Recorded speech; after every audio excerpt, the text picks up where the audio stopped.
ابن عطا اللہ اسکندری رحمۃ اللہ علیہ فرماتے ہیں کہ بعض سالکین ذکر کرتے ہیں تو ان کو جمعیت نہیں ملتی، غفلت ہوتی ہے، وساوس آتے ہیں، تو پھر شیطان دل میں ڈالتا ہے اس ذکر کا کیا فائدہ، تو وہ ذکر کرنا ہی چھوڑ دیتے ہیں۔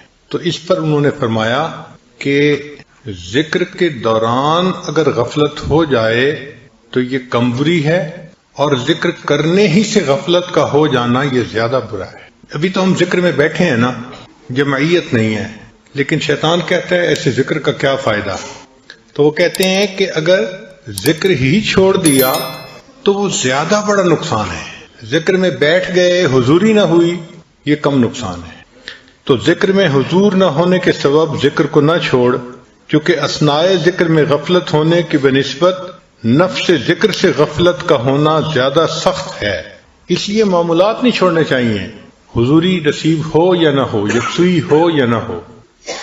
عبد اللطف نہ بنے، عبد اللطیف بننے کی کوشش کریں۔ ہم نے اللہ کا ذکر کرنا ہے نا، تو اگر کیفیت بنے گی تو بھی ذکر کریں گے، کیفیت نہ بنے گی پھر بھی ذکر کریں گے۔ ذکر تو ہم نے کرنا ہی ہے ہر حال میں، تو فقط لطف کے پیچھے نہ بھاگتے پھریں۔ ذکر کا معنی ہے اللہ کو یاد کرنا، اور یاد کرنے کے دو طریقے ہیں۔ ایک تو یہ انسان اپنی زبان سے اللہ کو یاد کرے، یعنی اللہ کا تذکرہ کرتا رہے، اللہ کی باتیں کرتا رہے، اور ایک یہ ہے کہ اپنے دل میں اپنے محبوب کو یاد کرے۔ یہ دونوں طریقے شرعی ہیں، حدیث پاک سے اور قرآن پاک سے اس کا ثبوت ملتا ہے۔ انسان کو چاہیے کہ اپنے ذکر سے، اپنی زبان سے بھی اللہ کا ذکر کرتا رہے، حتیٰ کہ زبان اللہ کے ذکر سے تر ہو جائے، ایسی کیفیت ہو، اور اپنے دل میں بھی اللہ کو یاد کرے۔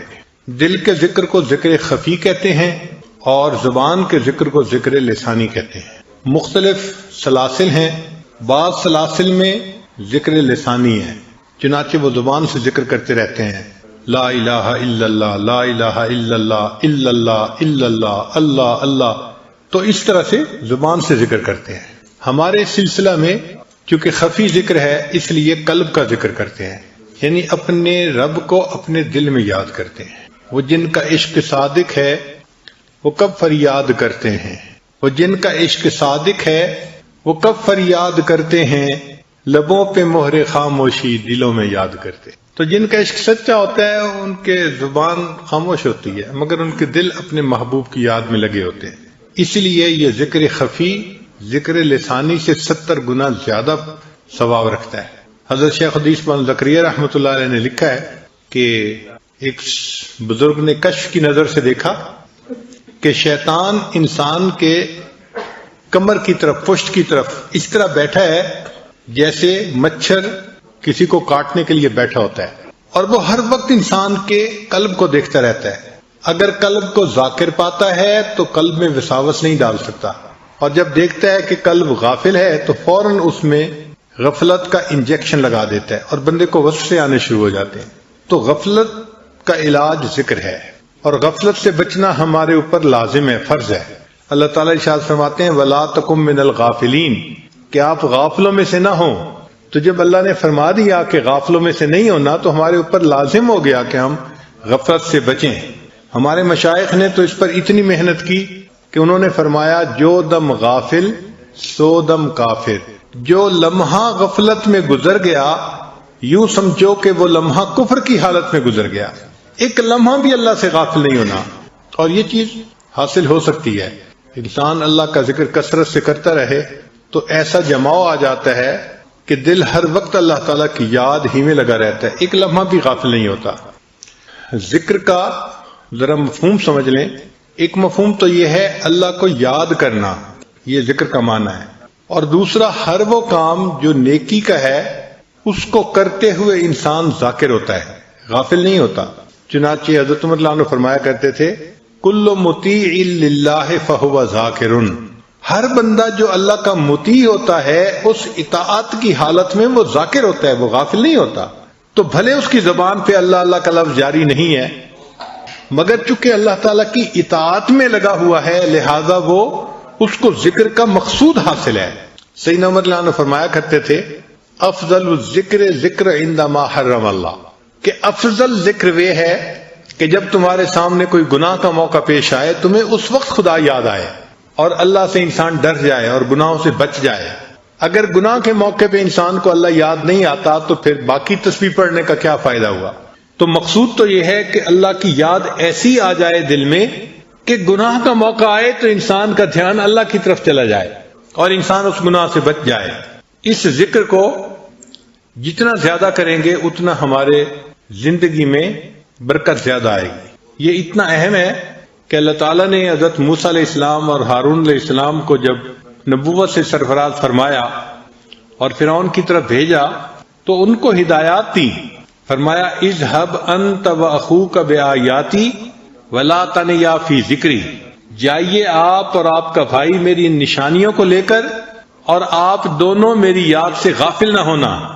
آپ دیکھیں اللہ تعالیٰ ہدایات دے رہے ہیں، اور کن کو دے رہے ہیں؟ انبیاء کو دے رہے ہیں، اور ان ہدایات کا تذکرہ قرآن میں اللہ فرما رہے ہیں، اور ان کو کہا گیا کہ دیکھیں آپ لوگ دین کی دعوت کا کام تو کریں مگر ولا تنیا فی ذکری، آپ دونوں میرے ذکر سے غافل نہ ہونا۔ تو دعوت کی ابتدا میں دیکھو ذکر ہے اور انتہا میں ذکر ہے۔ دیکھیں دعوت کی ابتدا تو یہ ہوتی ہے کہ انسان کسی کے سامنے دین کو پیش کرتا ہے، اور انتہا یہ ہوتی ہے کہ اگر وہ نہیں مانتا تو پھر تلوار فیصلہ کرے گی۔ تو ایسے موقع پہ کہ جب ایمان والوں کے سامنے دشمن موجود ہے، اللہ تعالیٰ اس وقت فرماتے ہیں یا ایھا الذین آمنوا، اے ایمان والو، اذا لقیتم فئۃ فاثبتوا، جب تمہارا آمنا سامنا ہو کفر کی جماعت کے ساتھ تو تم ڈٹ جاؤ۔ واذکروا اللہ کثیرا، اللہ کا ذکر کثرت کے ساتھ کرنا، لعلکم تفلحون، تاکہ تم کامیاب و فلاح پا جاؤ۔ تو دیکھو انتہا میں بھی ذکر کا حکم، ابتدا میں بھی ذکر کا حکم اور انتہا میں بھی ذکر کا حکم۔ اس لیے ذکر کا کرنا یہ انتہائی ضروری ہے۔ ہمارے پاس ایک مرتبہ ایک قاری صاحب تشریف لائے، وہ بڑے معروف قاری صاحب ہیں، ہر سال تقریباً 50 شاگرد ان کے حافظ بنتے ہیں، کم سے کم 50 ورنہ اس سے زیادہ، اور خود بھی قرآن پاک بہت اچھا پڑھتے ہیں اور نیک طبیعت کے ہیں۔ پاس آ کے بیٹھے تو آنکھوں میں سے آنسو جاری ہیں۔ میں نے پوچھا قاری صاحب کیا ہوا؟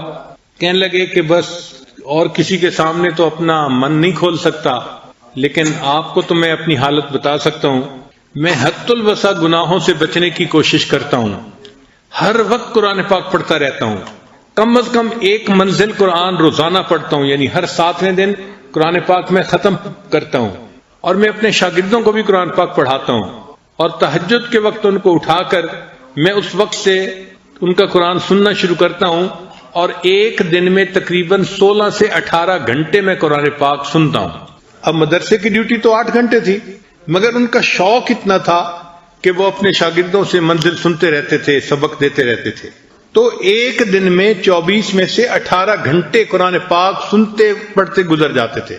تو وہ کہنے لگے کہ جب میں بیٹھا ہوتا ہوں تو میرے چاروں طرف بچے بیٹھے ہوتے ہیں اور وہ اپنی اپنی منزل سنا رہے ہوتے ہیں، اور میں ان بچوں کو ان کی غلطی کی نشاندہی کر رہا ہوتا ہوں۔ اب اس وقت جبکہ قرآن پاک پڑھا جا رہا ہے اور معصوم بچے اپنی معصوم زبانوں سے قرآن پاک پڑھ رہے ہیں، تو وہ کہنے لگے کہ مصیبت یہ ہے کہ عین اس وقت شیطان میرے دل میں گناہ کا خیال ڈال رہا ہوتا ہے۔ کان میں قرآن پڑھ رہا ہے، چاروں طرف بچے قرآن پڑھ رہے ہیں، کلاس میں بچے قرآن پڑھ رہے ہیں، اور میں اس بہار کے اندر بیٹھا ہوا میرے دل میں گناہوں کے وساوس آ رہے ہوتے ہیں۔ میں ان بچوں کے چہروں کو نہیں دیکھ سکتا، میں آنکھیں اپنی بند رکھتا ہوں، مگر اپنی اس حالت سے میں بہت تنگ ہوں، مجھے آپ بتائیں میں کیا کروں۔ اب بتائیں، جو بندہ تکبیر اولیٰ کا خیال رکھتا ہے، جو بندہ باقاعدگی سے تہجد پڑھتا ہے، سنت کا خیال رکھتا ہے، قرآن پاک کا عاشق ہے، ہر وقت قرآن پاک پڑھتا رہتا ہے، سنتا رہتا ہے، اور قرآن پاک کی بہار ہوتی ہے اس کی کلاس میں، اس بچے کو، اس بندے کو بھی گناہ کا خیال آ رہا ہے، شیطان وسوسے ڈال رہا ہے۔ اب یہ کرے تو کیا کرے، جائیں تو کہاں جائیں؟ پھر میں نے انہیں بات سمجھائی، میں نے کہا دیکھیں قرآن پاک کے نور کے اترنے میں کوئی شک نہیں ہے۔ قرآن پاک میں اللہ فرماتے ہیں وَإِذَا قُرِئَ الْقُرْآنُ فَاسْتَمِعُوا لَهُ وَأَنصِتُوا لَعَلَّكُمْ تُرْحَمُونَ، کہ جب قرآن پڑھا جائے تم خاموش رہو، غور سے سنو تاکہ تم پر رحمتیں نازل ہوں۔ تو جہاں قرآن پاک پڑھا جاتا ہے وہاں رحمتیں نازل ہوتی ہیں، نور نازل ہوتا ہے، لیکن آپ کا دل اس نور کو ایکسپٹ نہیں کر پا رہا، اس کو جذب نہیں کر پا رہا۔ نور اترتا ہے، نور اترنے میں کوئی شک نہیں ہے، یہ اللہ کا قرآن گواہی دے رہا ہے، مگر آپ کا دل اس نور کو جذب نہیں کر پا رہا۔ تو قاری صاحب نے سوال پوچھا کہ جی میرا دل کیوں نور کو جذب نہیں کر پا رہا؟ پھر میں نے انہیں بات سمجھائی. میں نے کہا دیکھیں قاری صاحب، بچہ جب پیدا ہوتا ہے نا تو اس کو ماں کا دودھ پلایا جاتا ہے، اس لیے کہ اس کے لیے سب سے زیادہ موافق اس کی والدہ کا دودھ ہوتا ہے. اور اگر فرض کرو کہ والدہ کا دودھ نہ ہو یا کم ہو تو پھر اس کے لیے اس بچے کو بکری کا دودھ پلا دیتے ہیں یا گائے کا دودھ پانی ملا کے پتلا کر کے پلا دیتے ہیں، تو بچہ اس کو بھی جذب کر لیتا ہے. پھر جب بچہ بڑا ہو جاتا ہے، جوان ہو جاتا ہے، تو پھر اتنا قوی ہو جاتا ہے کہ اب اس کو بھینس کا دودھ بھی پلا دیں تو وہ اس کو بھی ہضم کر لیتا ہے. لیکن اگر پیدا ہونے والے بچے کو بھینس کا دودھ پلائیں گے تو اس کا ہاضمہ خراب ہو جائے گا اور وہ ہسپتال پہنچ جائے گا، اس لیے کہ اس کا ہاضمے کا نظام اتنا کمزور ہے کہ وہ ثقیل دودھ کو برداشت نہیں کر سکتا. اور بھینس کا دودھ چونکہ اس میں مکھن زیادہ ہوتا ہے تو وہ ثقیل ہوتا ہے، اور گائے کا دودھ جو ہے یا بکری کا یہ لطیف ہوتا ہے. میں نے پوچھا یہ بات سمجھ آ گئی؟ کہنے لگے ہاں سمجھ آ گئی. میں نے کہا اب دیکھیں کہ جو قرآن پاک کا نور ہے یہ اترتا ہے یقیناً جب قرآن پاک پڑھا جاتا ہے، مگر اس نور کے اندر ثقل ہے، بھاری ہے. انا سنلقی علیک قولا ثقیلا، یہ قول ثقیل ہے. تو ثقل کی وجہ سے ہر بندے کا دل اس نور کو جذب نہیں کر پاتا. نور اترتا ہے مگر دل میں اتنی کیپیبلٹی نہیں ہوتی کہ اس کو جذب کر لے، تو دل فائدہ نہیں اٹھاتا. ہاں دل شروع میں ذکر کے نور سے فائدہ اٹھا لیتا ہے، چونکہ ذکر کا جو نور ہے وہ لطیف ہے. چنانچہ اس کو شروع میں لطیف غذا ملتی رہے تو پھر دل قوی ہوتا رہتا ہے، حتیٰ کہ جس طرح بچہ جوان ہونے کے بعد بھینس کا دودھ پی لیتا ہے، اسی طرح یہ ذاکر جو اللہ کا ذکر کرتا رہا، کرنے کے بعد ایک ایسا وقت آتا ہے کہ قرآن پاک پڑھا جاتا ہے اور اس کا دل قرآن پاک کے نور کو بھی جذب کر لیتا ہے. پھر یہ نماز کے نور کو بھی جذب کر لیتا ہے. پھر اس کی نماز اس کو برے کاموں سے اور فوائد سے روک دیتی ہے. ورنہ عام لوگ تو نمازیں بھی پڑھ رہے ہیں، جھوٹ بھی بول رہے ہیں، نمازیں بھی پڑھ رہے ہیں، بدنظری بھی کر رہے ہیں، نمازیں بھی پڑھ رہے ہیں، غیبت بھی کر رہے ہیں، تو گناہ چھوٹتے نہیں ہیں. وجہ کیا کہ اس نماز کا نور ہمیں نہیں مل رہا. جب نور ملتا ہے تو پھر اللہ تعالیٰ سب جو ہے گناہوں سے نجات دے دیتے ہیں. ان الصلاۃ تنہا عن الفحشاء والمنکر. تو نماز انسان کو ایسے برے کاموں سے محفوظ کر لیتی ہے. تو ذکر کی کثرت ہر بندے کو کرنی چاہیے تاکہ قلب کے اندر قوت آ جائے اور قلب اللہ کے انوارات کو جذب کرنے والا بن جائے. اللہ تعالیٰ ارشاد فرماتے ہیں فاذکرونی اذکرکم، تم میرا ذکر کرو میں تمہارا ذکر کروں گا. اس کا کیا معنی ہے؟ اس کا معنی یہ نہیں ہے کہ بندہ کہے اللہ اللہ اللہ اور اللہ فرمائے بندہ بندہ بندہ، ایسا نہیں ہے اس کا معنی. اس کا معنی کچھ اور ہے. دیکھیں اگر آپ نے کوئی انٹرویو دینا ہے جاب کے لیے اور جس بندے کے پاس انٹرویو دینا ہے وہ آپ کے والد کا بڑا دوست ہے، تو آپ تو انٹرویو دے کے آ جائیں گے، مگر آپ کے والد اپنے دوست کو فون کر کے کہیں گے کہ جی وہ جو آپ نے فیصلہ کرنا ہے نا جاب کا، تو ذرا میرے بیٹے کا خیال رکھنا. تو وہ کہے گا جی ہاں میں یاد رکھوں گا. پھر آپ کا والد اس کو پھر زبانی پھر یاد دہانی بھی کروا دیتا ہے، اور جی ذرا میرے بیٹے کی بات یاد رکھنا. تو افسر کہتے ہیں جی میں یاد رکھوں گا.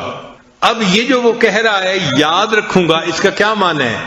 اس کا معنی یہ ہے کہ جب اس بندے کے متعلق فیصلہ کرنا ہوگا تو میں اس کے حق میں بہتر فیصلہ کروں گا.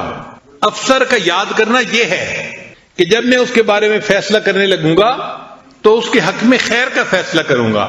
تو یہ معنی ہے کہ ہم تو اللہ کو اللہ کے ذکر سے یاد کریں گے، اور اس کے مقابلے میں جو اللہ بندے کو یاد کرتے ہیں تو اللہ جب فیصلے فرماتے ہیں تو بندے کے لیے خیر کے فیصلے فرما دیتے ہیں. اس بندے کے لیے اللہ تعالیٰ نئے نئے اعمال کی توفیقوں کے فیصلے فرما دیتے ہیں. اس بندے کو اللہ کا یاد رکھنا اس بندے کے لیے یہ ہے. تو اس لیے جتنا ہم ذکر کریں گے اتنا اللہ تعالیٰ ہمیں نئے نئے اعمال کی توفیق عطا فرمائیں گے، ہمارے عملوں کو قبول کریں گے. ہم اللہ تعالیٰ کو یاد کریں گے آسانی کے وقت میں، اور اللہ تعالیٰ اس کے مقابلے میں مشکل کے وقت میں ہمیں یاد فرمائیں گے. ہر چیز کے کچھ نہ کچھ اثرات ہوتے ہیں. اب ایک بندہ ذکر کرتا ہے تو اس کے کچھ اثرات ہونے چاہیے نا. تو آپ کو پتہ ہے کہ جو بندہ ذاکر ہوتا ہے اس کے اثرات کیا ہوتے ہیں. اگر آپ غور کریں گے تو شاید دل میں اس کا جواب نہیں پائیں گے. ہمارے مشائخ نے باقاعدہ اس کی تفصیل لکھی ہے.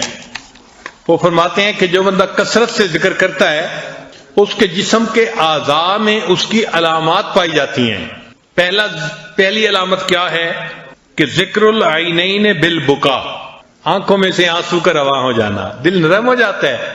ذکر کرنے والا بندہ دعا مانگتے ہوئے روتا ہے، نماز پڑھتے ہوئے روتا ہے، تلاوت کرتے ہوئے روتا ہے، بات اللہ کی کرتے کرتے اس کی آنکھوں سے آنسو نکل آتے ہیں، دل نرم ہو جاتا ہے نا. تو ذکر العینین بالبکا، آنکھوں کا ذکر یہ ہے کہ آنکھوں سے آنسو جلدی رواں ہو جائیں. جب دل سخت ہو جاتا ہے تو جیسے سخت زمین سے پانی نہیں نکلتا، پھر انسان کی چشم سے بھی پانی نہیں نکلتا. یہ جو چشم ہے نا، چشم کہتے ہیں آنکھ کو، یہ چشم چشمہ بن جاتی ہے جب دل نرم ہوتا ہے، اور کئی دفعہ چشمہ بھی خشک ہو جاتا ہے. تو جب دل سخت ہوتا ہے تو یہ آنکھ کا چشمہ خشک ہو جاتا ہے، پھر آنکھ سے آنسو نہیں نکلتے. بہت سارے لوگ ہیں وہ کہتے ہیں جی کہ میں دوسروں کو دیکھتا ہوں سب رو رہے ہوتے ہیں، مجھے رونا نہیں آتا. بھائی آپ نے اگر اپنے دل پہ محنت کی ہوتی تو پھر آپ کو بھی رونا آ رہا ہوتا. تو آنکھوں پہ جو اثر ہوتا ہے ذکر کا وہ کیا کہ ذکر العینین بالبکا، آنکھوں میں سے آنسو روانہ ہو جاتے ہیں. وذکر الاذنین بالاصغاء، اور کانوں کا ذکر یہ ہے کہ انسان کے کان بات کو سننے کے لیے متوجہ ہوتے ہیں. یعنی ایسا بندہ دوسرے کی بات کو توجہ سے سنتا ہے اور اس پر عمل کرتا ہے. الذین یستمعون القول فیتبعون احسنا، وہ لوگ جو اچھی طرح بات کو سنتے ہیں اور اس پر اچھی طرح عمل کرتے ہیں. آج کل ہم بہت ساری باتوں کو سنتے تو ہیں لیکن اس سے فائدہ نہیں اٹھاتے. کیوں؟ ایک کان سے سنتے ہیں اور دوسرے کان سے نکال دیتے ہیں. چنانچہ جہنمی جب جہنم میں جائیں گے تو اس وقت ان سے فرشتے کہیں گے کہ تمہیں کوئی ڈرانے والا نہیں آیا تھا، سمجھانے والا نہیں آیا تھا کہ جہنم سے بچنا، جنت جانے کی تیاری کرنا؟ تو جہنمی کہیں گے آیا تو تھا، ہم نے جھٹلا دیا تھا. اور پھر وہ کہیں گے لو کننا نسمع، اے کاش اگر ہم سنتے، اور نہ عقیلو، اور ہمارے اندر عقل کی رتی ہوتی، ما کننا فی اصحاب السعیر، ہم جہنم جانے والوں میں سے نہ بنتے. ہم تو خیر کی بات سنتے ہی نہیں تھے. تو انسان کئی مرتبہ سنتا ہے مگر ایسے ہوتا ہے جیسے نہیں سن رہا ہوتا. ہمارے حضرت مرشد عالم رحمۃ اللہ علیہ بھرے مجمع میں کئی مرتبہ جلال میں آ کے کہتے تھے وہ سن رہے ہو؟ میں کہتا ہوں تم نہیں سن رہے. پہلے فرماتے تھے وہ سن رہے ہو، پھر فرماتے تھے میں کہتا ہوں تم نہیں سن رہے. تو انسان سننے کے باوجود ایسے ہوتا ہے جیسے اس نے نہیں سنا ہوتا، اور اللہ تعالیٰ اس کو سننے کی توفیق ہی نہیں دیتے. قرآن پاک میں اللہ فرماتے ہیں وَلَوْ أَرَادَ اللَّهُ بِهِمْ خَيْرًا لَأَسْمَعَهُمْ، اگر اللہ ان میں خیر پاتے ان کو سننے کی توفیق دے دیتے، یعنی ان میں خیر ہوتی نا تو اللہ ان کو بات سنوا دیتے، یہ اس سے فائدہ اٹھا لیتے، سنتے ہی نہیں ہے. تو کانوں کا ذکر یہ ہے کہ انسان خیر کی بات کو سنے اور اس پر عمل کے لیے فوراً تیار ہو جائے. پھر فرمایا وہ ذکر اللسان بالثناء، کہ زبان کا ذکر اللہ تعالیٰ کی ثنا ہے. جس بندے کے دل میں اللہ کی محبت ہوگی تو اس کی تو زبان پہ ہر وقت اللہ ہی کی باتوں کا تذکرہ رہے گا نا، اللہ کی باتیں کرتا رہے گا. تو زبان سے اللہ کی ثنا بیان کرنا یہ زبان کا ذکر ہے. یا تیرا تذکرہ کرے ہر شخص، یا تیرا تذکرہ کرے ہر شخص، ورنہ پھر ہم سے گفتگو نہ کرے. تو ذاکر کی یہ کیفیت ہوتی ہے، اس کی زبان پہ ہر وقت اللہ کا ذکر رہتا ہے. جہاں جاتے ہیں ہم تیرا فسانہ چھیڑ دیتے ہیں، موقع ملتا ہے وہ اللہ کی بات شروع کر دیتا ہے. ہم تو زندہ ہیں کہ دنیا میں تیرا نام رہے، بس اللہ کا نام لیتے رہتے ہیں ہر وقت. وذکر اللسان بالثناء وذکر الیدین بالعطاء، اور ہاتھوں کا ذکر یہ ہے کہ انسان اللہ کے راستے میں خرچ کرے، اپنے مال کو دے. یہ جو عطا کی صفت ہے نا یہ بھی ہر بندے کو نصیب نہیں ہوتی. بہت سارے بندے ہیں جو مالدار ہوتے ہیں، اور کچھ بندے ایسے بھی ہیں کہ جو مال کے چوکی دار ہوتے ہیں، مالدار نہیں ہوتے، مال کے چوکی دار ہوتے ہیں. بس یہی دیکھتے رہتے ہیں کہ اب میرا بیلنس اتنا ہو گیا، اب اتنا ہو گیا، اتنا ہوتا ہے. اور اللہ کے راستے میں خرچ کی توفیق نہیں ہوتی۔ مالدار وہ ہے جس کو اللہ تعالیٰ خوب دے اور وہ اس مال کو اللہ کے راستے میں خوب خرچ کرے، یہ مالدار ہے جو اپنے اس مال کو صحیح جگہ استعمال کر رہا ہے۔ حدیث مبارکہ میں ہے کہ نبی علیہ الصلوۃ والسلام رمضان المبارک میں اللہ کے راستے میں بہت کثرت کے ساتھ خرچ فرماتے تھے۔ تو انسان کے اندر یہ صفت ہونی چاہیے کہ اس کے ہاتھوں میں عطا کی صفت ہو، دے اللہ کے راستے میں۔ یاد رکھیں جو ہم دیتے ہیں نا یہ واپس لوٹ کے آتا ہے اور کئی گنا زیادہ ہو کے واپس آتا ہے۔ ایک دیں گے اللہ تعالیٰ اس کے بدلے کم سے کم 10 عطا فرمائیں گے۔ من جاء بالحسنۃ فلہ عشر امثالھا۔ اس لیے صحابہ رضی اللہ تعالیٰ عنہ اللہ کے راستے میں خوب خرچ کرتے تھے۔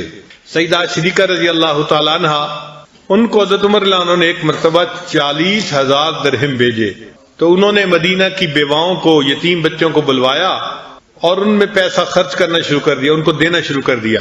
باندی نے دیکھا کہ گھر میں تو کھانے کی کوئی چیز نہیں اور ام المؤمنین روزے سے بھی ہیں اور روزہ افطار کرنے کا وقت آ رہا ہے، تو وہ آئی اور کہنے لگی کہ ام المؤمنین کچھ پیسے مجھے بھی دے دیں، گھر میں افطاری کی کوئی چیز نہیں، میں کوئی چیز لے کے آؤں۔ تو فرمایا تو مجھے پہلی بتاتی، میں نے تو وہ سارے کے سارے پیسے اللہ کے راستے میں خرچ کر دیے۔ یہ ہے عطا کی صفت کہ سارے پیسے اللہ کے راستے میں خرچ کر دیے اور اپنے لیے افطاری کو کچھ ہے یا نہیں اس کا پتہ بھی نہیں چلا۔ ام المؤمنین سودہ رضی اللہ تعالیٰ عنہ، ان کو ایک مرتبہ حضرت عمر رضی اللہ عنہ نے 25,000 درہم بھیجے مال غنیمت میں سے، ان کا حصہ بنا تھا۔ تو جب 25,000 درہم ملے تو انہوں نے اسی وقت عورتوں کو بلوایا، غریب عورتوں کو، اور ان میں تقسیم کر دیے۔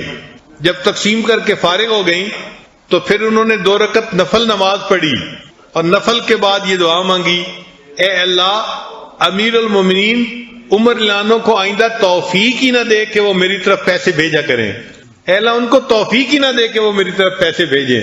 جو آیا سب اللہ کے راستے میں دے دیا اور اوپر سے دعا بھی مانگی کہ یہ میری طرف پیسے بھیجا ہی نہ کریں، اس لیے کہ وہ دنیا کی حقیقت سے واقف تھے، جانتے تھے۔ وذکر البدن بالوفا، اور بدن کا ذکر یہ ہے کہ انسان اللہ سے وفا کرے۔ اللہ سے وفا کیا ہے؟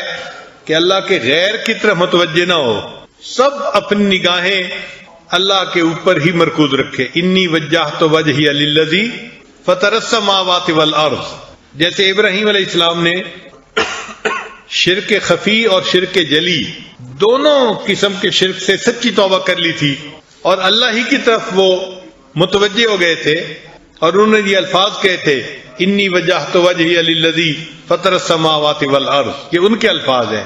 پھر اللہ تعالیٰ ان سے اتنا خوش ہوئے کہ اللہ نے فرمایا وَإِبْرَاهِيمَ الَّذِي وَفَّى، اور میرا ابراہیم میرا بڑا وفادار نکلا، اس نے میرے ساتھ وفا کر دکھائی۔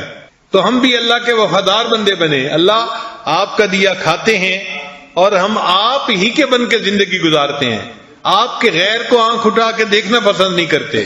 ہمارا دل صرف آپ کی محبت کے لیے ہے، ہمارے دل کی محبت ہے تو فقط آپ کے لیے، اس میں ماں سوا کی محبت کا کوئی جو ہے امکان نہیں ہے۔ وذکر البدن بالوفا وذکر القلب بالخوف والرجاء، اور قلب کا ذکر یہ ہے کہ انسان کے دل میں اللہ سے امید بھی ہو اور اللہ کا ڈر بھی ہو۔ کہتے ہیں نا الایمان بین الخوف والرجاء، کہ ایمان خوف اور امید کے درمیان ہوتا ہے۔ کیا معنی؟ کہ جب